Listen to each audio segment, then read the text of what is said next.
She got his sister killed. Now he wants answers and revenge. Isla Cross made one fatal mistake. She brought Maya Kane into a warehouse heist that turned deadly.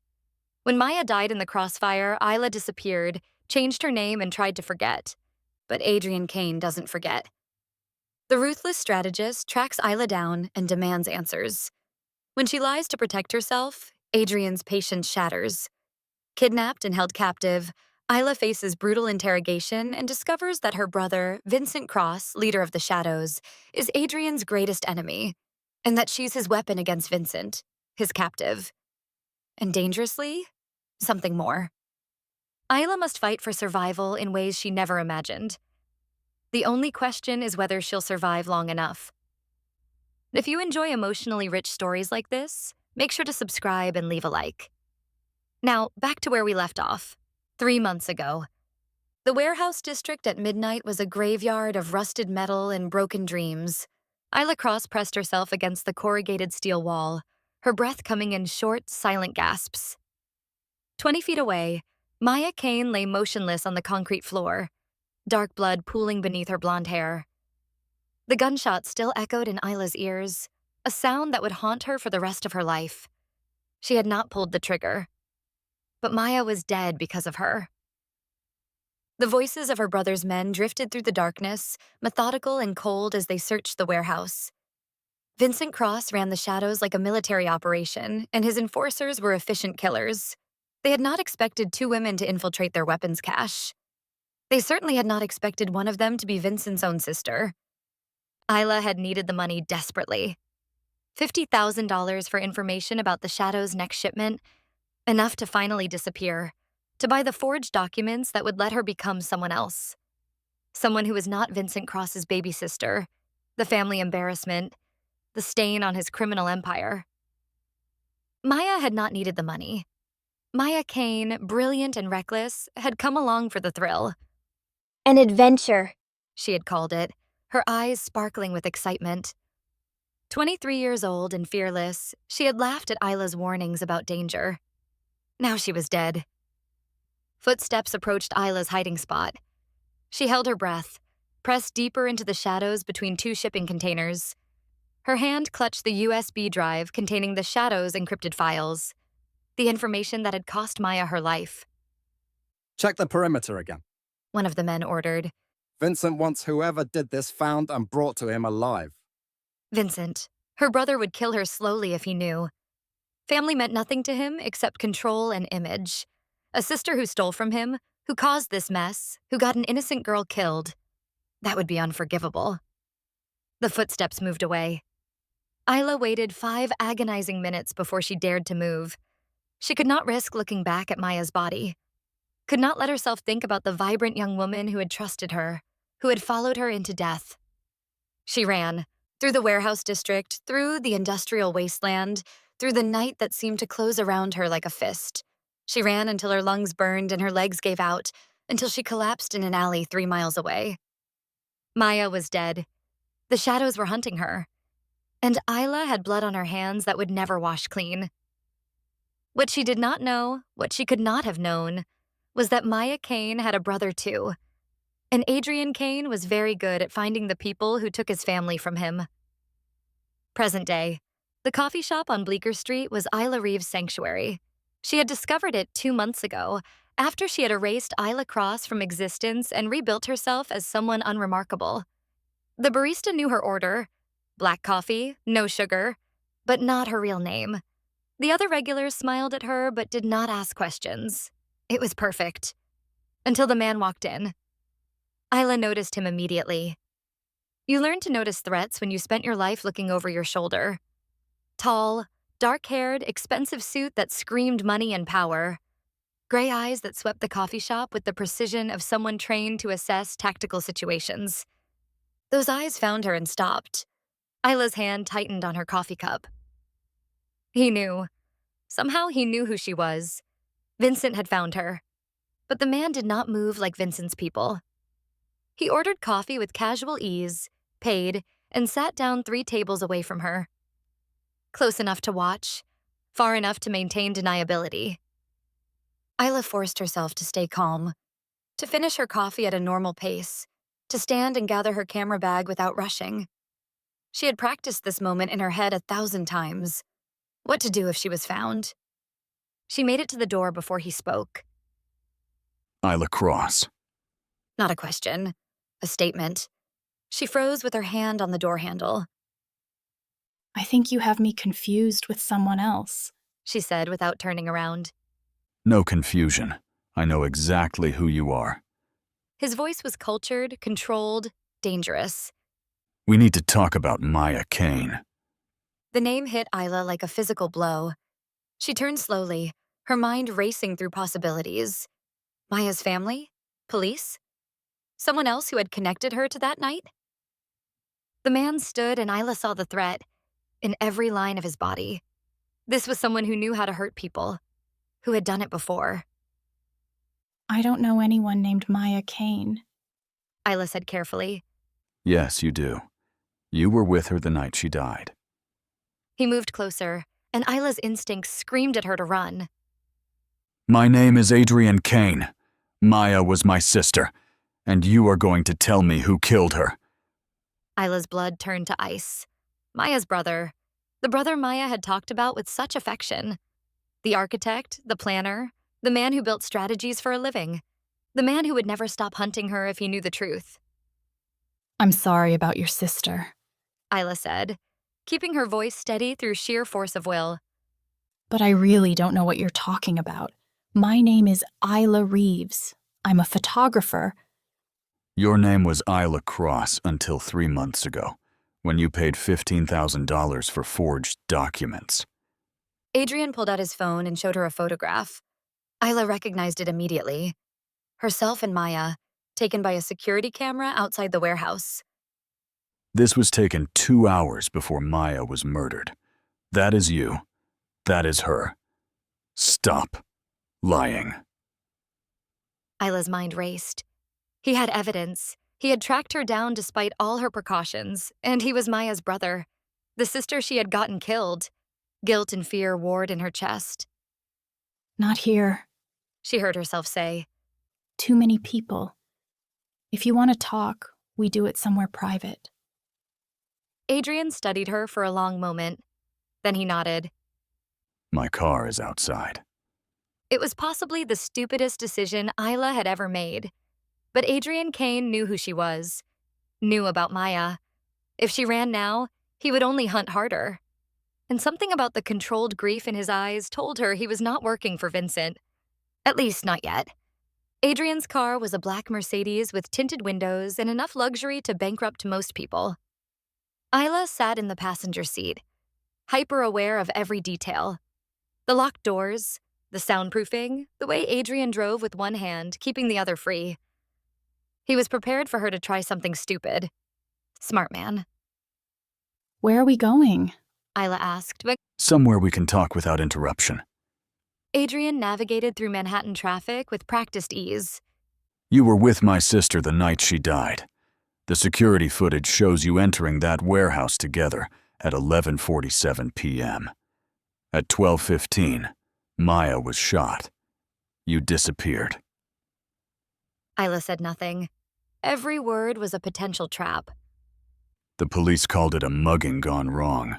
Adrian continued, his voice tight with barely controlled anger. But I know that warehouse belongs to one of the criminal organization. I know Maya had no business being there, and I know you were involved. I didn't kill her. Isla said quietly. I know. The ballistics don't match any weapon you could have carried. Adrian pulled into an underground parking garage, descending into darkness. But you know who did, and you are going to tell me. The car stopped in an empty corner of the garage, far from cameras and witnesses. Adrian turned to face her, and the grief in his eyes was almost harder to bear than his anger. She was 23 years old. She had her whole life ahead of her, and someone shot her in the back and left her to die alone in that warehouse. His voice cracked slightly. I need to know who. I need to know why. Isla's throat tightened. She had not let herself think about Maya in the weeks since the shooting, had not let herself remember the sound of the gunshot. The way Maya had fallen, the blood spreading across the concrete. It was a mistake. Isla whispered. She wasn't supposed to be there. She wanted an adventure. An adventure doing what? Adrian leaned closer and Isla pressed back against the car door. What were you doing in that warehouse? This was the moment. The choice that would determine everything. Tell him the truth about Vincent, about the shadows, about why Isla had been there, and watch him put together that her brother had killed his sister. Watch him hand her over to Vincent in revenge, or lie. Divert him. Buy herself time to disappear properly. There's a man. Isla said carefully. Mario Sterling. He operates out of Brooklyn, runs high-end theft operations. He hired me to get information from that warehouse, blueprints for a security system he wanted to crack. Maya found out and insisted on coming along. It was a good lie. Mario Sterling was real, notorious, and completely unconnected to Vincent Cross. Adrian would waste time investigating him while Isla made her escape. Adrian studied her face with unnerving intensity, looking for tells, for deception. Isla forced herself to hold his gaze, to project truth and grief. This Mario Sterling. Adrian said slowly. He was the one who killed her. I think so. Or one of his people. Maya and I got separated in the warehouse. I heard a gunshot, and when I went looking for her... Isla let her voice break.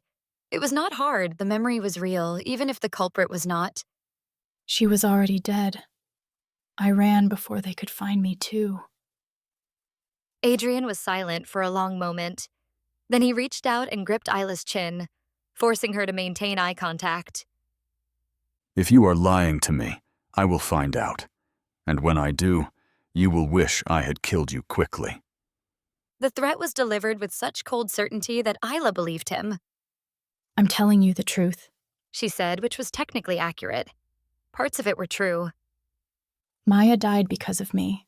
I have to live with that. But I didn't pull the trigger. Adrian released her and sat back.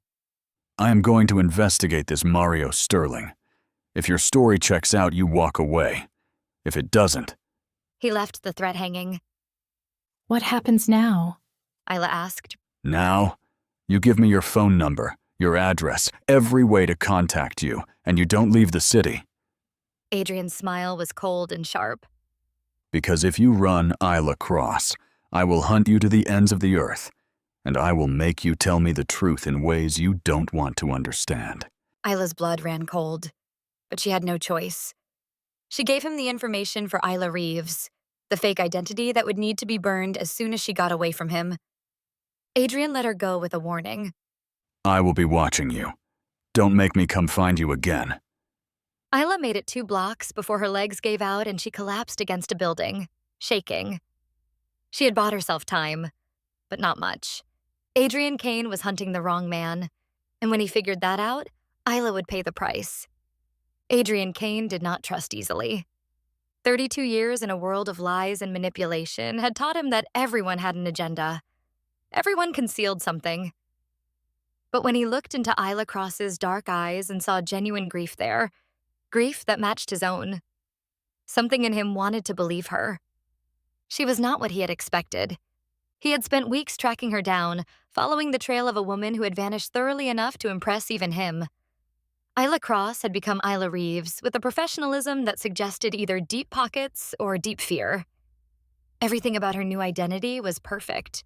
The forged documents, the paper trail, the carefully constructed backstory.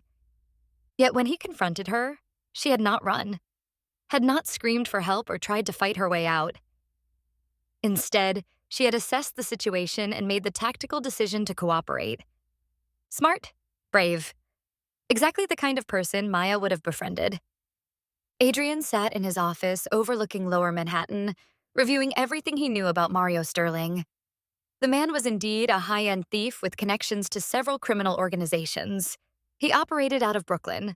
He had the resources and ruthlessness to kill someone who interfered with his operations. The story fit, but something nagged at Adrian. Some detail that did not quite align.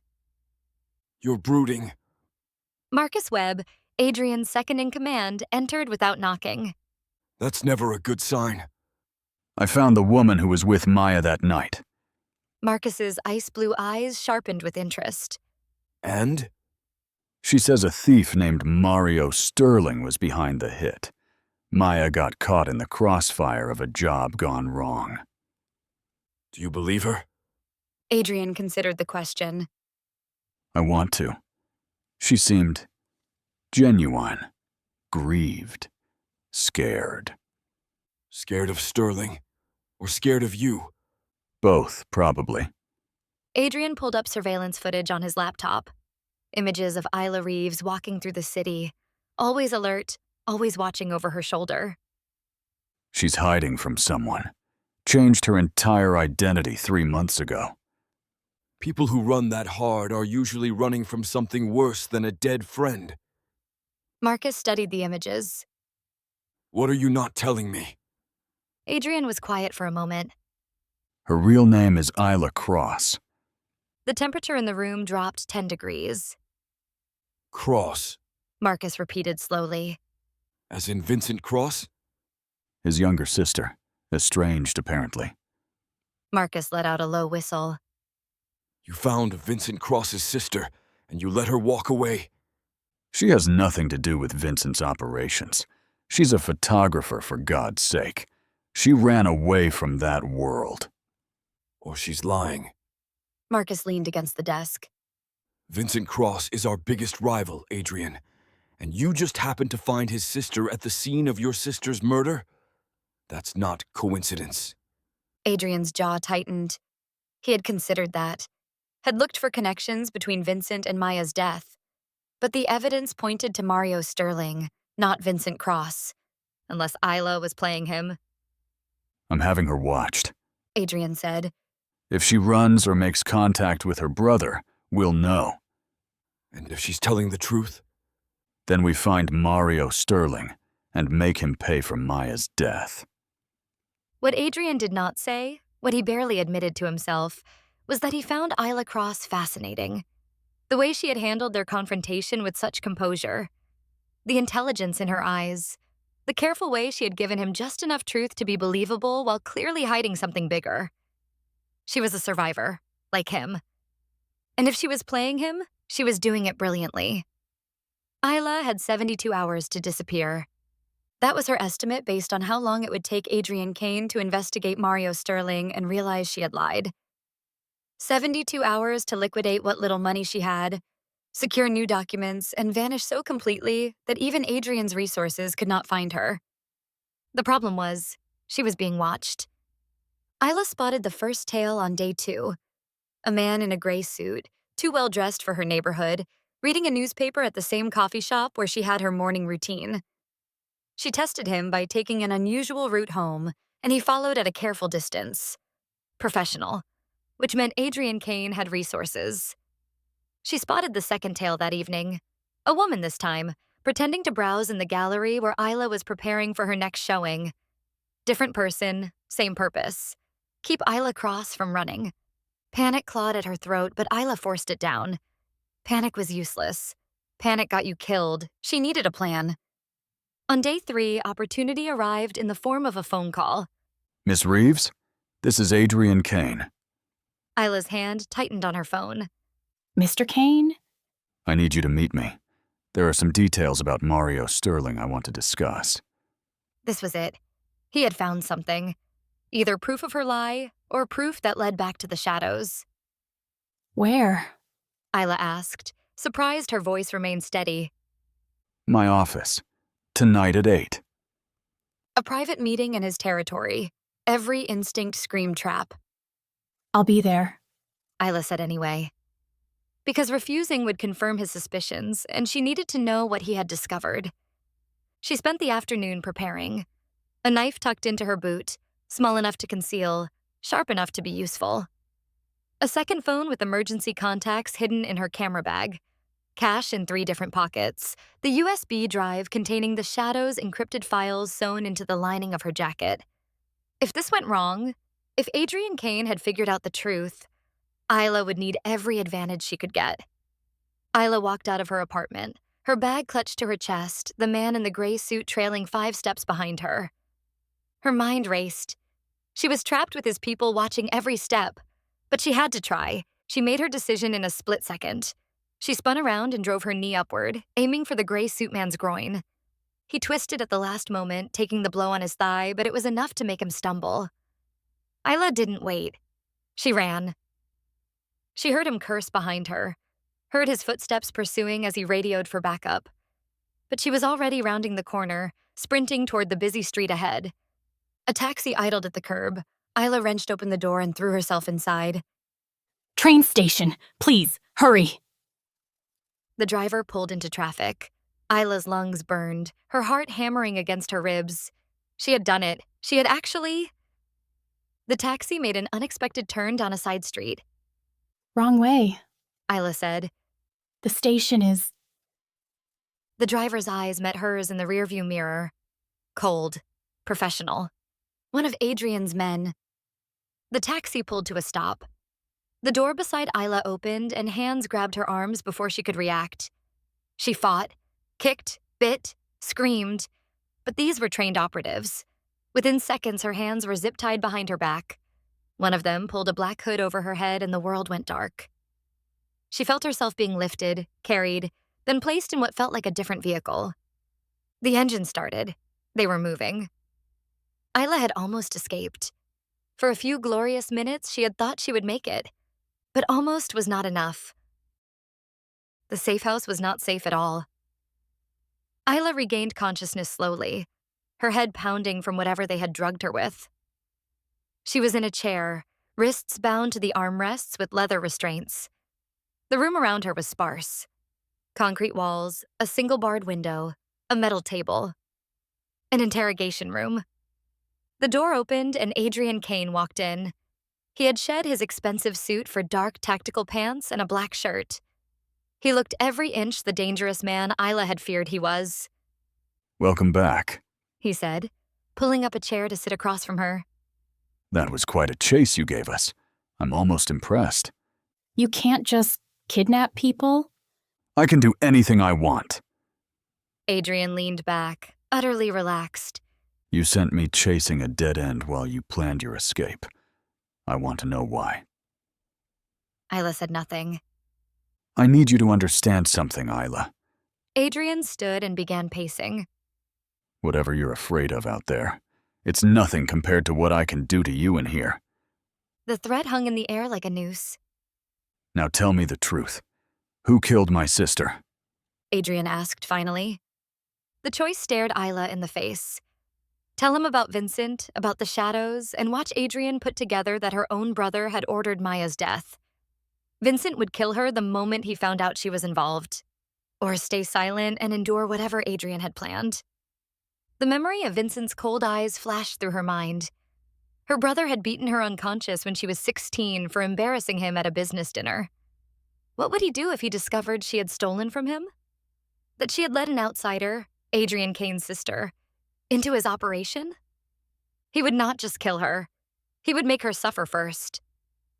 I can't tell you. Isla whispered. Adrian stopped pacing. Can't or won't?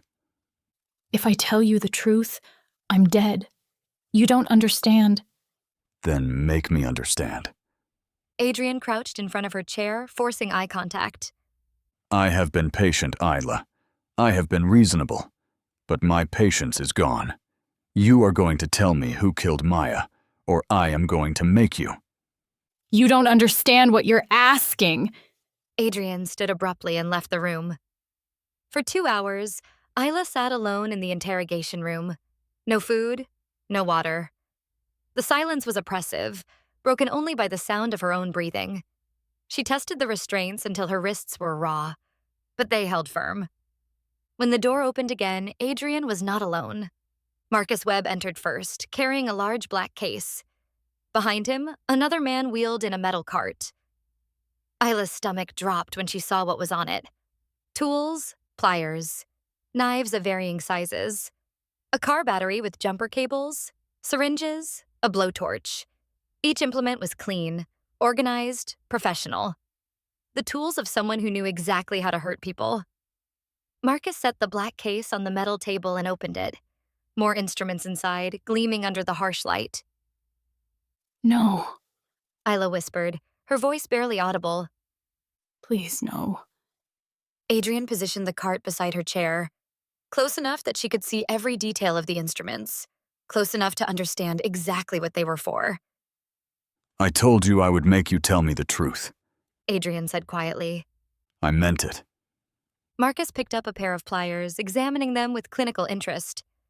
We should start with the fingers. It's traditional. Very effective. Wait. The word burst from Isla's throat. Wait, please, I'll tell you. Just don't. Adrian held up a hand, stopping Marcus.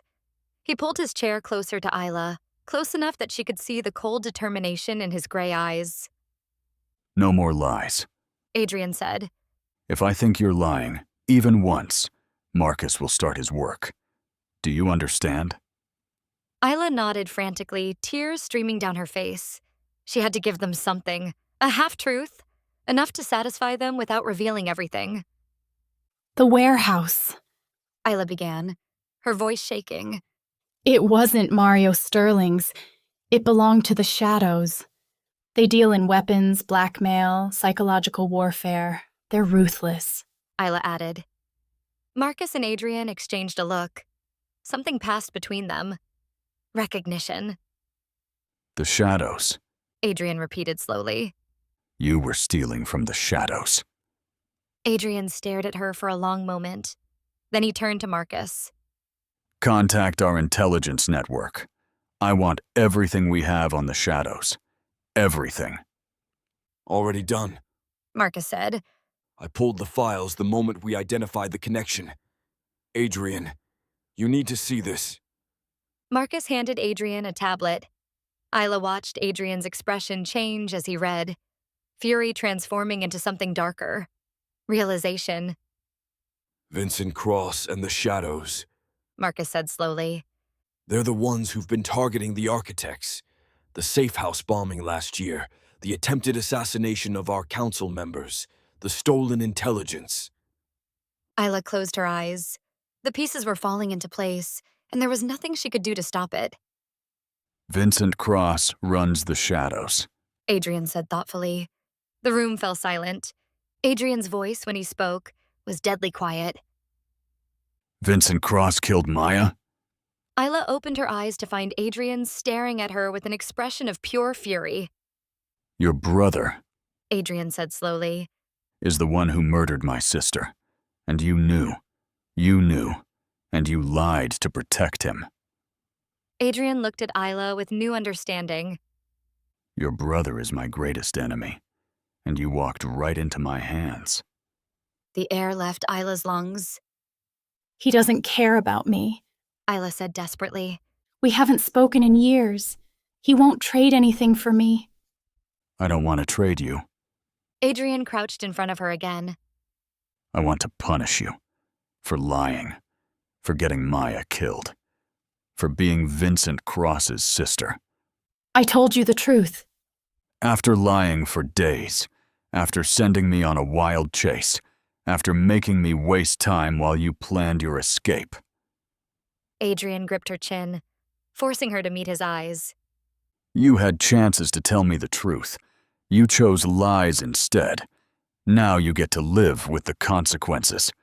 Please. Do you know what Vincent Cross does to his enemies? Adrian asked softly. He doesn't kill them quickly. He breaks them. Psychologically. Emotionally. He destroys everything they care about and makes them watch. He's very good at it. Isla's blood turned to ice. I learned a lot from studying the Shadows' methods. Adrian continued. And now I'm going to use them on you. Not because I expect it to hurt your brother. You're right. He probably doesn't care. But because you deserve it. For Maya. For the lies. For everything. He stood and walked to the door. Welcome to your new life, Isla Cross. I hope you survive it. The first week was hell. Adrian kept Isla in the interrogation room for 3 days straight.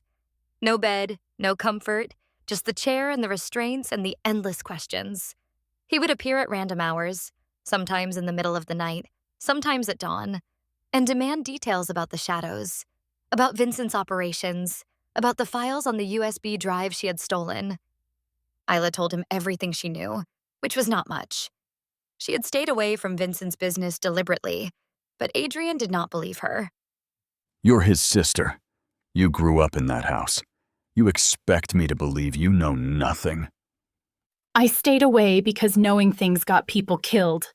Isla shouted back, exhaustion making her reckless. Vincent doesn't trust family. He doesn't trust anyone.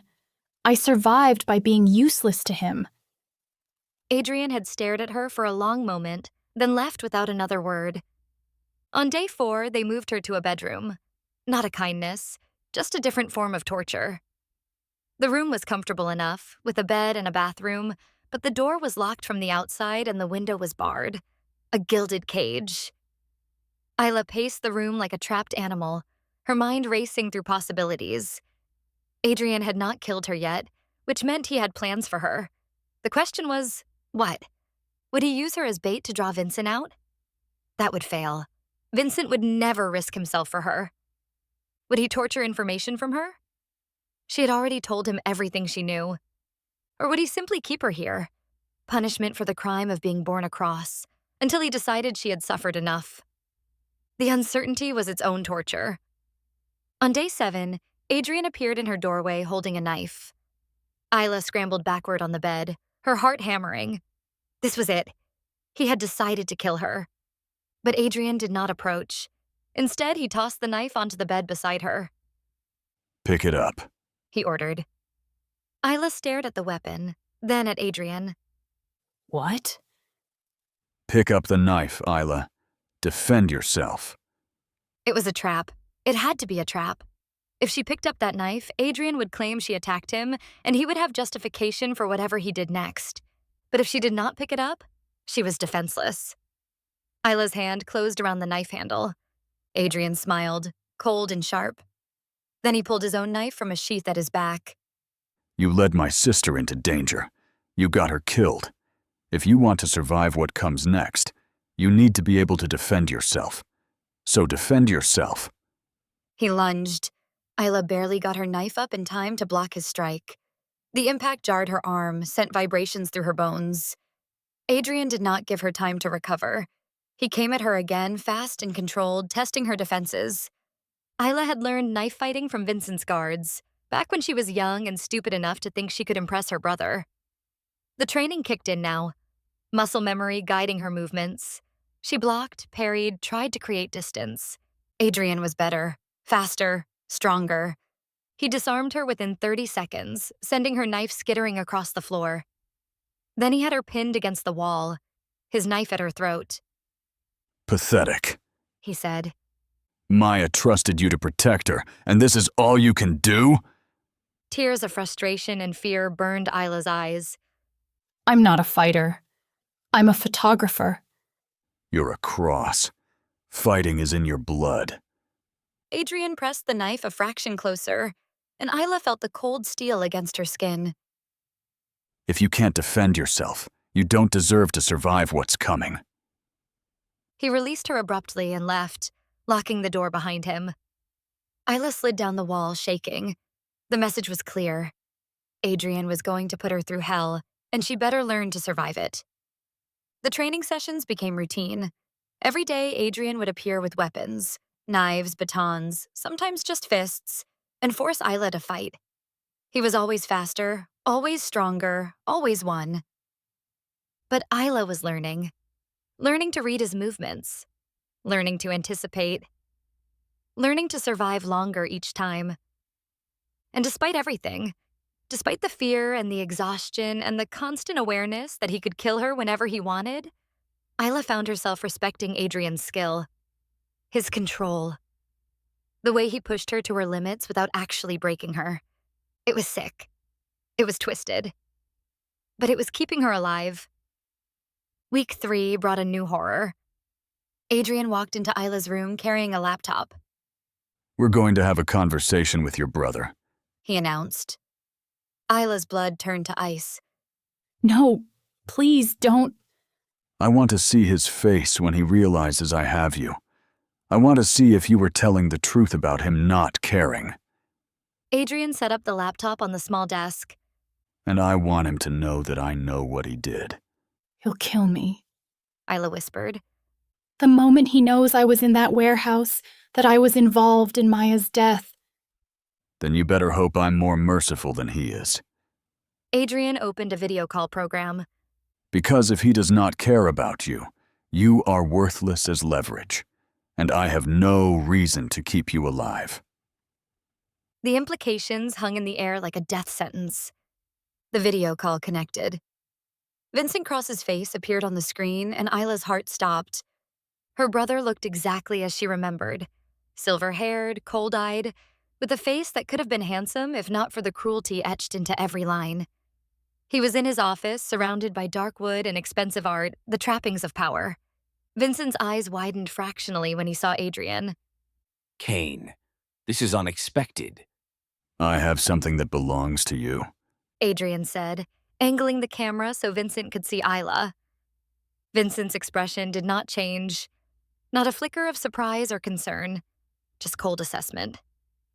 Isla, Her name was flat, emotionless. I thought you were dead. Disappointed? Adrian asked. Indifferent. Vincent leaned back in his chair. My sister and I parted ways years ago. Whatever you think she means to me, Kane, you are mistaken. Even if I told you she was in your warehouse 3 months ago? The night one of your men killed an innocent woman? Vincent's eyes sharpened. Interesting. I wondered who had stolen those files. Isla's stomach dropped. She had hoped, prayed, that Vincent had not connected her to the theft. But of course he had. Vincent always knew everything. She led the victim there. Adrian continued, his voice tight with controlled fury. Got her killed in your operation. I assume you've been looking for her. I was, but I stopped 6 weeks ago. Vincent's smile was cold. I decided it was not worth the resources. If Isla wanted to betray family and steal from me, she could live with the consequences, or die with them. So you don't want her back? What I want, Kane, is for this conversation to be over. My sister made her choices. She is no longer my concern. Vincent's gaze shifted to Isla. Though I am curious why you would steal from me and then hide for only 3 months. Sloppy, little sister. I expected better. The criticism in Vincent's voice was worse than anger would have been. It confirmed what Isla had always known. To her brother, she was nothing. A disappointment, a mistake. If you are looking to trade her for something, you are wasting your time. Vincent said to Adrian. Kill her. Keep her. I don't care. But do not call me again about this. The video call disconnected. Silence filled the room. Adrian stared at the blank screen for a long moment, then turned to look at Isla. She was shaking, tears streaming down her face, the full weight of Vincent's rejection crushing her. Her own brother had just given Adrian permission to kill her. He meant it. Adrian said, and there was something almost like surprise in his voice. He actually does not care if you live or die. I told you. Isla whispered. I told you. He wouldn't trade for me. Yes, you did. Adrian closed the laptop slowly. Which means you are exactly as worthless as leverage as I feared. He stood and walked toward the door. Please. Isla called after him. Please don't kill me. I know I don't deserve mercy, but please. Adrian paused at the threshold. I am not going to kill you, Isla. Relief flooded through her. But I am not keeping you comfortable either. You wanted to escape your brother's world. You wanted freedom. Let me show you what real freedom costs. The door locked behind him, and Isla was alone with the certainty that whatever Adrian had planned would be worse than death. Adrian moved Isla to a different facility the next day. Not the comfortable safe house in the Catskills. This was something else. An abandoned factory on the outskirts of the city, all exposed pipes and concrete floors and the smell of rust and decay. This is where the architects train our operatives. Adrian explained as he led her through the cavernous space. Welcome to your survival course. Isla looked around at the obstacle courses, the weapon racks, the rooms that looked designed for urban warfare training. You can't be serious. Deadly serious. You told me Maya came with you for adventure, for the thrill. That makes you responsible for keeping her safe, and you failed. Adrian's voice was cold. So now you're going to learn what real danger feels like. You're going to survive it, or you're going to die trying. He left her in a room with cement walls and no windows. A single LED bulb provided dim light. In the corner sat a backpack. Isla opened it with shaking hands. Inside, a bottle of water, protein bars, a tactical flashlight, and a folded piece of paper. The note read, "You have 2 hours, find the exit. If you fail, you stay another night with no food or water." Isla stared at the note, then at the locked door. This was insane. The lights went out. Complete darkness swallowed her. Isla fumbled for the flashlight, her hands trembling. When she clicked it on, the beam cut through the blackness like a knife. 2 hours. Find the exit. She tried the door first, locked as expected. The walls were solid concrete. But when Isla examined the ceiling, she found it. A ventilation grate. She dragged the backpack over, climbed on top, and managed to pry the grate loose. The vent shaft beyond was narrow and dark, but it led somewhere. Isla had never been claustrophobic, but crawling through that shaft tested her limits. The metal walls pressed close on all sides. Dust choked her lungs. The flashlight cast strange shadows that made her imagination conjure horrors in the darkness ahead. The shaft branched, left or right. No way to know which led to freedom and which led to a dead end. Isla chose left based on instinct alone. The shaft angled downward, then opened into another room. Isla dropped through the opening and landed hard on concrete, the impact jarring her bones. Her flashlight beam swept the space, another empty room, but this one had a door, unlocked. Relief flooded through her as she stepped into a hallway. Then she heard the footsteps. Heavy, measured, coming closer. Isla pressed herself against the wall, heart hammering. Was this part of the test, or had she stumbled into an area she was not supposed to reach? A figure emerged from the darkness, one of Adrian's men wearing tactical gear and carrying a weapon.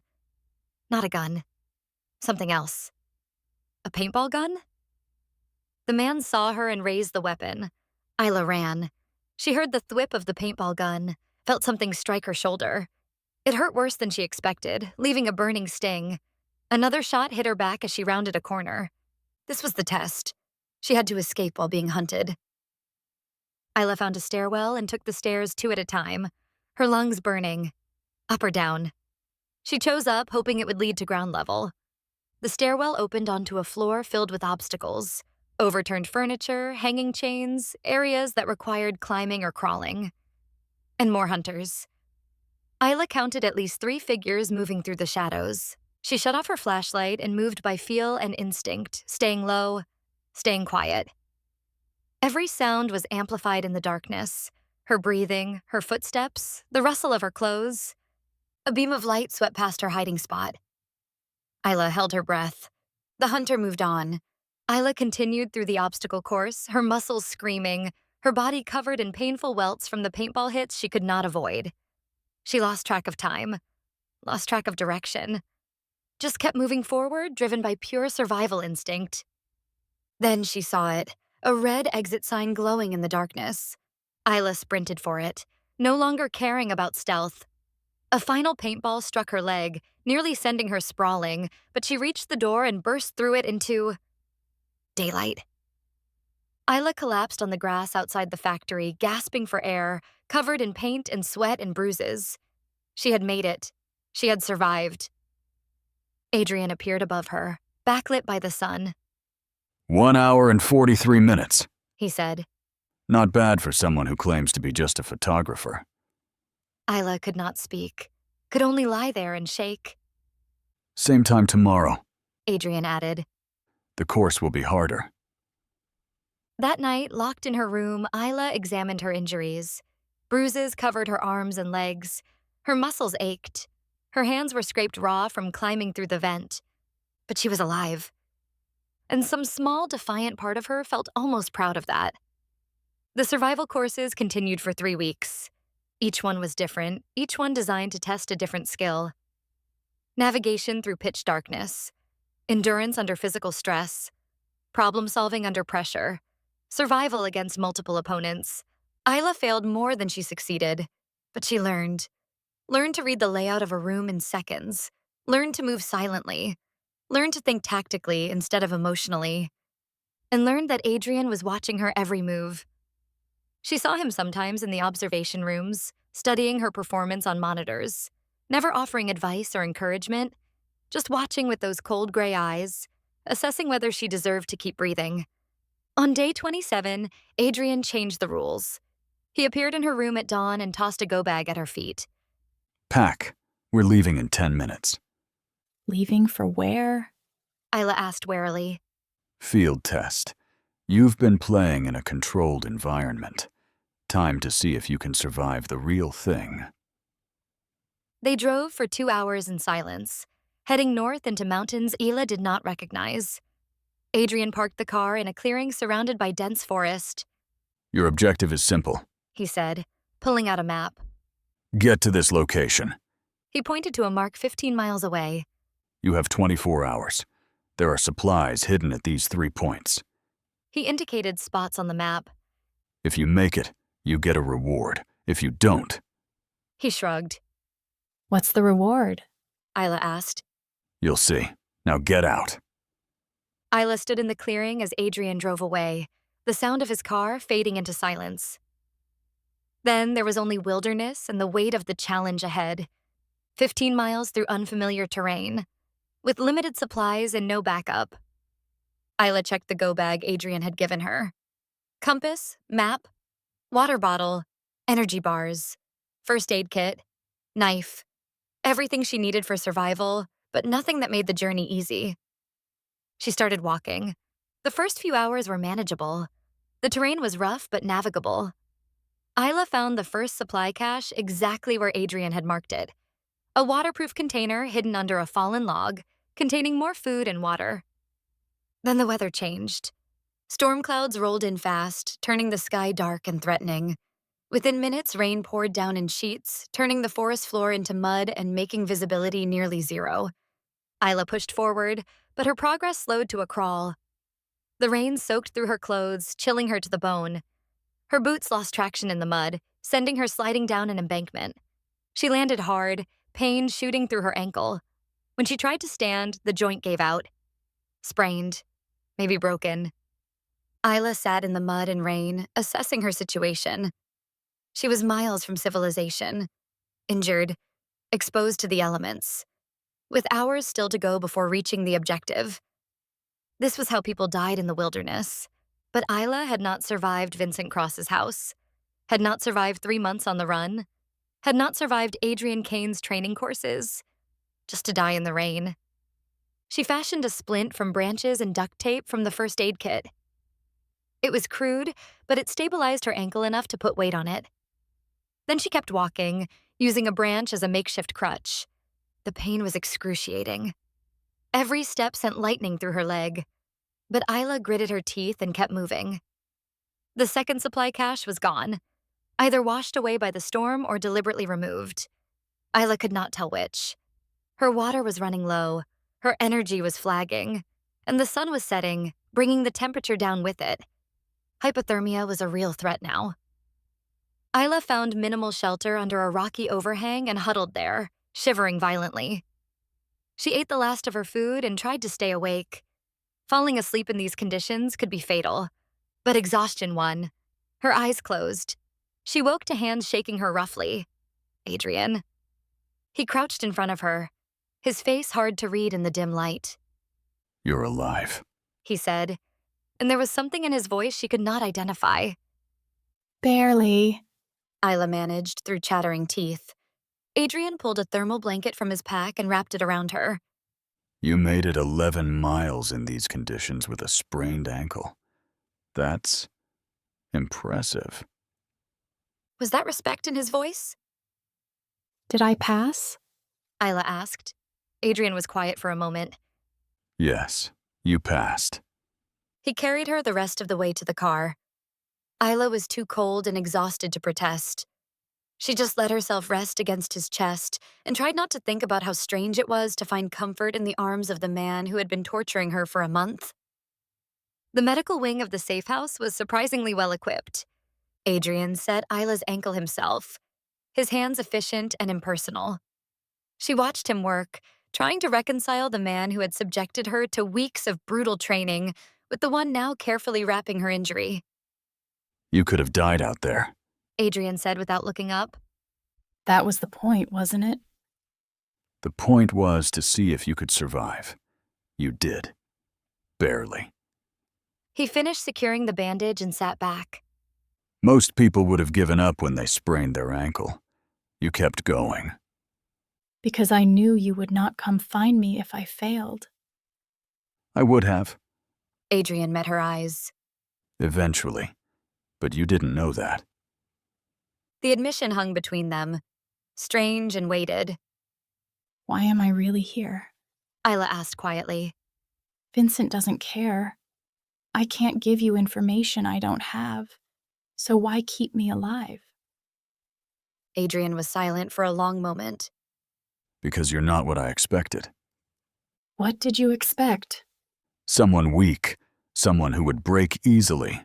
Someone like Vincent. He stood and walked to the window. But you're not. You're a survivor. You've been surviving your whole life. First Vincent, then being on your own, now me. Most people would have shattered by now. Maybe I'm already shattered. Isla said. You just can't see the cracks. No, I can see them. Adrian turned to look at her. But you keep functioning anyway. That takes strength. It was the closest thing to a compliment Adrian had given her. Isla did not know what to do with it. What happens now? She asked, and Now you recover. And then we discuss your future. that sounded ominous, but for the next 3 days, Adrian left her alone. Isla stayed in the medical wing, her ankle healing, her body recovering from the accumulated trauma of the training courses. She slept for hours, ate real food, and tried not to think about what discussing her future might mean. On the 4th day, Marcus appeared. Adrian wants to see you. He said. Isla followed him on crutches to Adrian's office. The room had photographs of Maya on the wall. Adrian sat at his desk, but he was not alone. A woman Isla did not recognize stood beside him, elegant and severe in a black suit. This is Evelyn Cross, Adrian said. Vincent's ex-wife, your former sister-in-law. Isla's blood ran cold. What is she doing here? Telling me interesting things about your family. Evelyn said, her voice cultured and cold. For instance, did you know Vincent has a kill order out on you?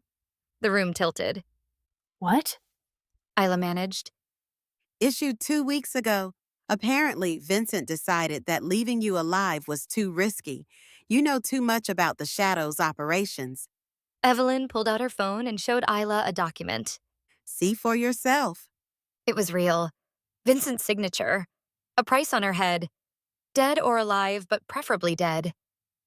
He told you he didn't care. Isla whispered. He lied.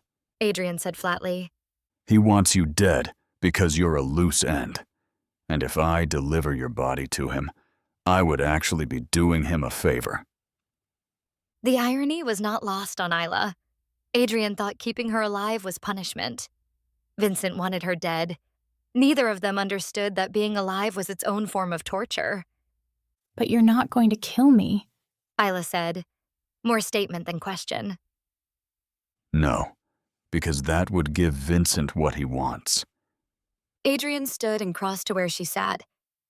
And I have no intention of doing Vincent Cross any favors. So what are you going to do? Adrian studied her for a long moment. I'm going to give you a choice. You can stay here, under my protection.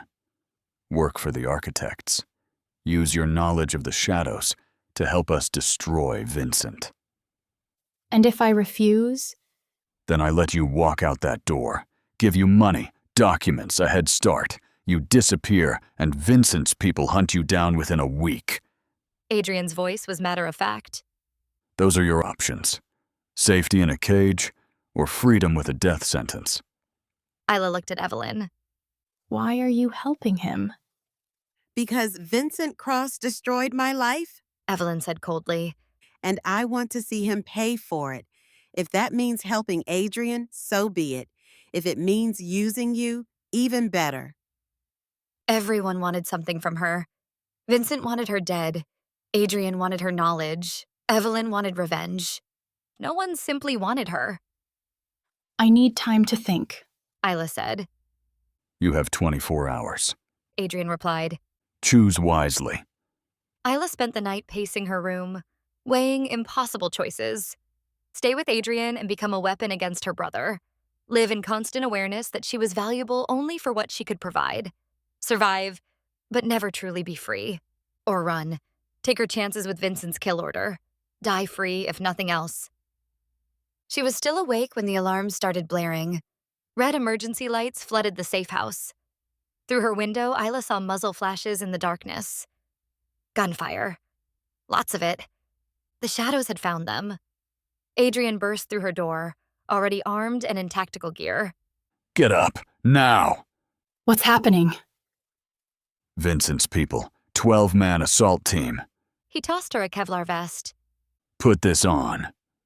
I can't fight. My ankle. Then you better learn to shoot. Adrian pressed a handgun into her hands. Safety off. Point and pull the trigger. Try not to hit me. He moved to the window, assessing the tactical situation. Isla could see figures moving through the trees outside, professional and coordinated. They're here for you. Adrian said. Vincent must have tracked my investigation to you. Now he wants to tie up loose ends. Then give me to them. Isla said desperately. Let them take me and you can escape. They're not here to take you. Adrian's voice was cold. They're here to kill everyone in this building and burn it to the ground.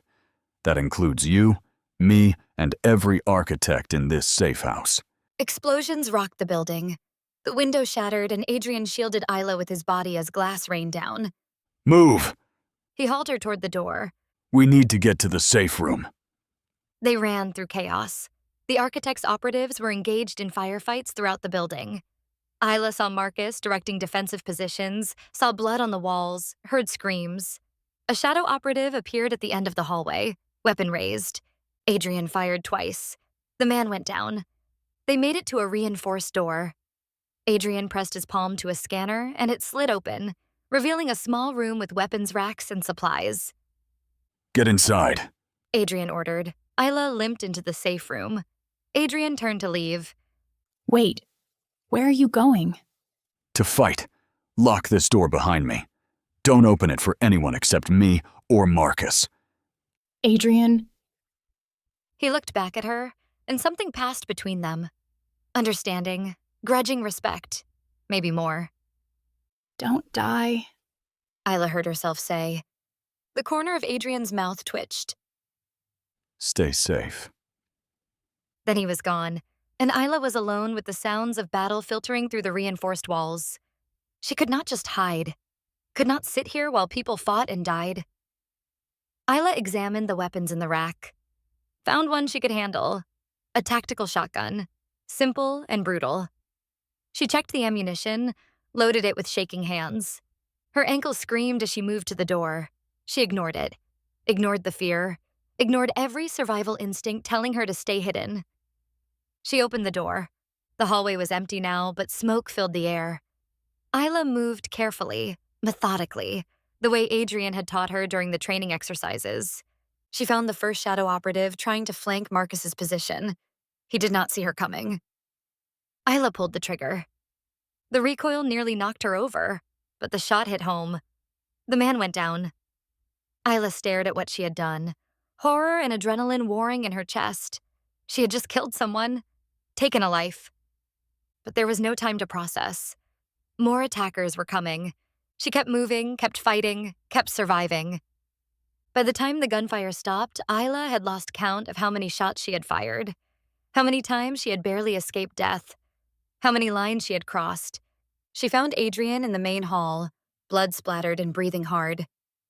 He looked at her, at the shotgun in her hands, at the determination in her eyes, and something shifted in his expression. You killed 2 of Vincent's men, saved Marcus's life. He said. Isla had not known that, had not been keeping track. Welcome to the family business, Isla. Adrian said quietly. You're one of us now, whether you want to be or not. The aftermath was brutal. 4 architects dead, 7 injured, the safe house compromised and unusable. Vincent's message received loud and clear. No one who protected Isla Cross would survive. Isla sat in the medical wing of a new safe house, one Vincent did not know about, and stared at her hands. They still shook. Blood had stained them, and no amount of washing made her feel clean. She had killed people. 2 of them, maybe more. The door opened. Adrian entered, moving stiffly from his own injuries. He had taken a bullet to the shoulder during the assault, but he refused to slow down. How are you holding up? He asked. I killed someone. Isla said numbly. Multiple someones. You saved lives. There's a difference. Is there? They're still dead. I still pulled the trigger. Adrian sat down across from her. Yes, they are. And you will have to live with that. But those men came here to murder everyone in that building, including you. You defended yourself and others. That's not murder. That's survival. Maya wasn't a killer. Isla whispered. She was good, kind, and I got her killed. Now I'm becoming exactly what Vincent always wanted me to be. No. Adrian leaned forward. You're nothing like your brother. Vincent kills for power and control.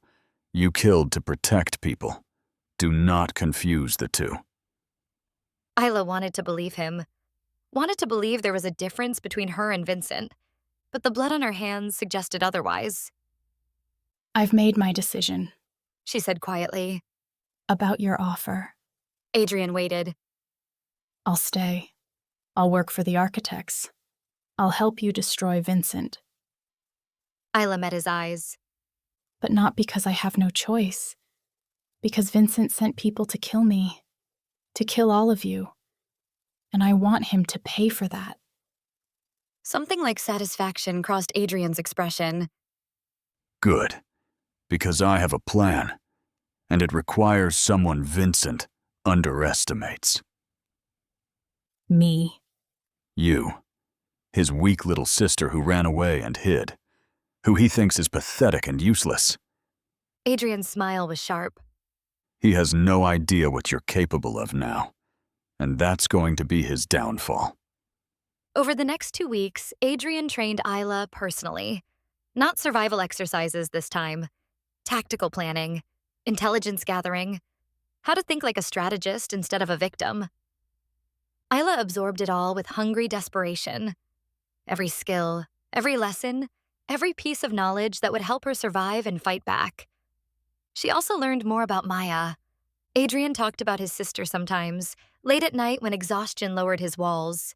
He told Isla about Maya's dreams of curating art, about her infectious laugh, about the way she saw beauty in everything.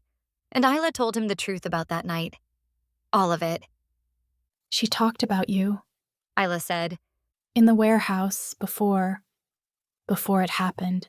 She said her brother was brilliant but too serious, that he needed someone to remind him life was more than strategy and plans. Adrian was quiet for a long moment. She was right.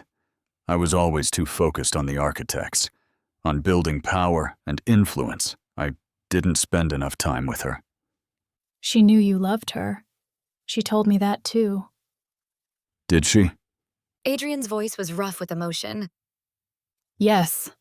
She said you were the best brother anyone could ask for, that she felt safe because you would always protect her.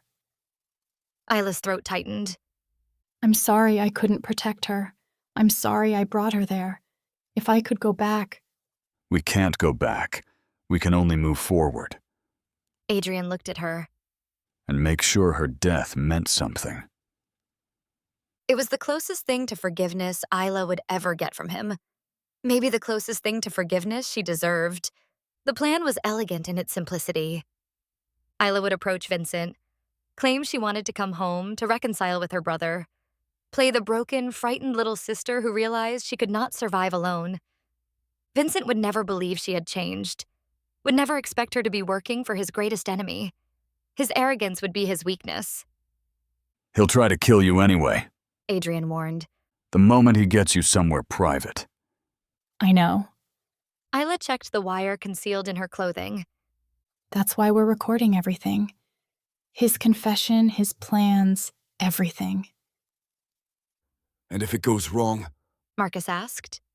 if he discovers the wire, if he kills you before we can extract you, Isla met his ice blue eyes steadily. Then you still get the recording, and you use it to destroy the shadows. Unacceptable. Adrian said. I'm not sending you in there to die. You sent me into that factory, into the forest, into a firefight. What's the difference? The difference is I did not care if you lived or died then. Adrian grabbed her arm, his grip urgent. I care now. The admission hung in the air between them. Isla stared at him, trying to understand what she saw in his eyes. Not love. Neither of them was capable of something that simple. But something. Connection. Respect. The bond forged between people who had survived hell together. I have to do this. Isla said quietly. Not just for Maya.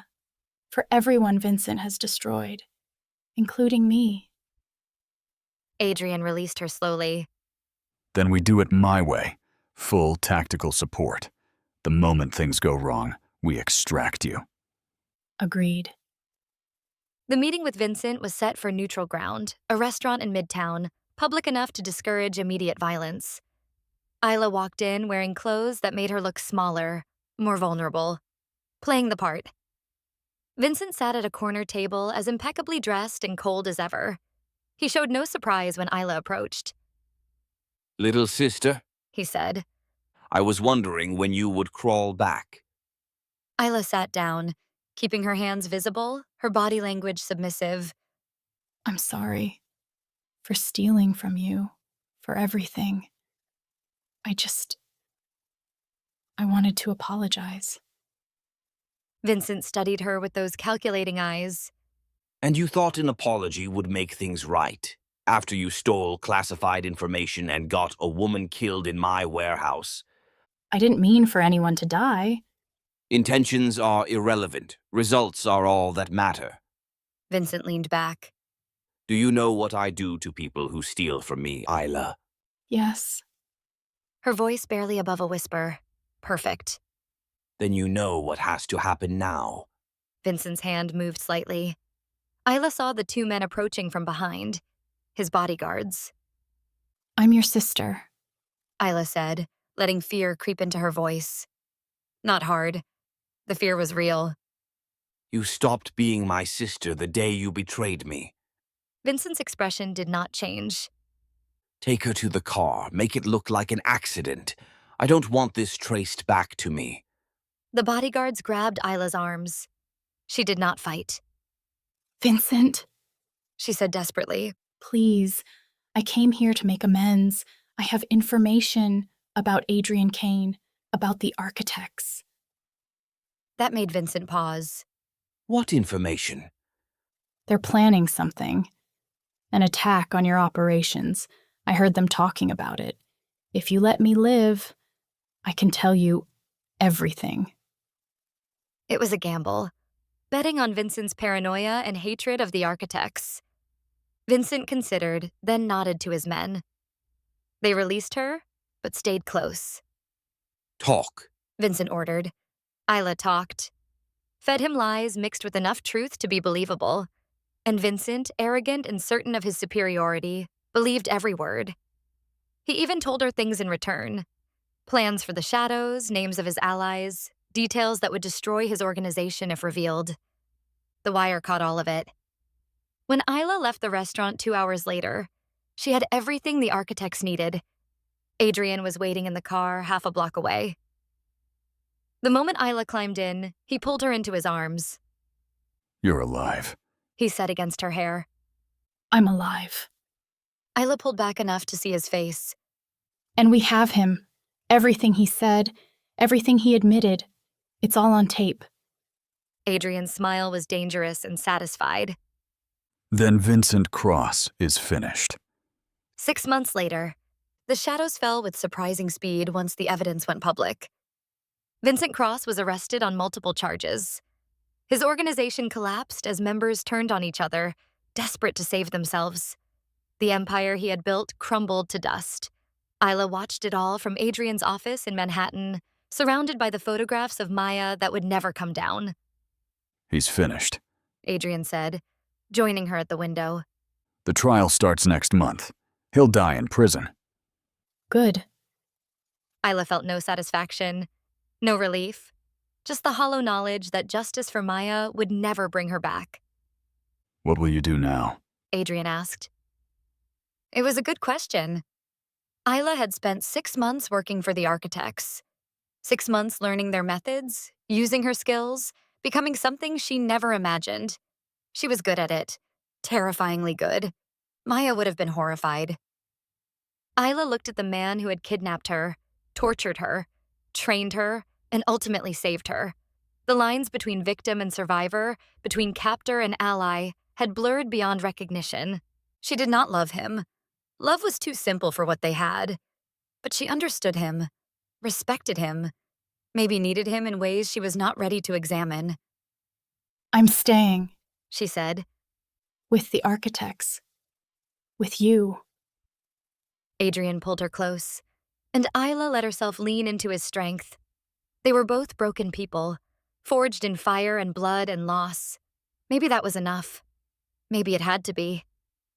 Outside the window, Manhattan glittered with a million lights, a million lives, a million stories of survival. And that's where our story ends. If you stayed until the end, I want to ask you something. If you were in Isla's place, would you have fought to survive? Even if it meant becoming someone you no longer recognized? Tell me in the comments. Don't forget to like, subscribe, and share this story with someone who understands how dangerous survival can be when revenge and truth collide. Until next time, the blueprints are waiting.